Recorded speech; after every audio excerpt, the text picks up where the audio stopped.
Meme electronics and ফার্নিচারের কাজ চলছে এখন। অনেকটা কেবিনের কাজ করতেছে। তারপরে একটা খাট, ভালো ভালো খাট আছে, আরো খাট আছে, সবাই দেখেন। ম্যাট্রেস আছে,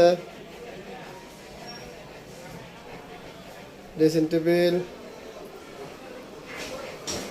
আরো ড্রেসিং টেবিল,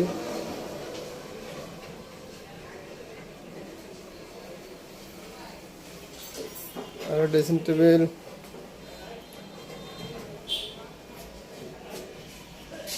ভাইজান, কি বানাচ্ছেন আপনারা? আমরা বানাইতেছি ক্যাবিনেট। কি কাঠ? আকাশী। আকাশি কাঠের ক্যাবিনেট বানাচ্ছেন।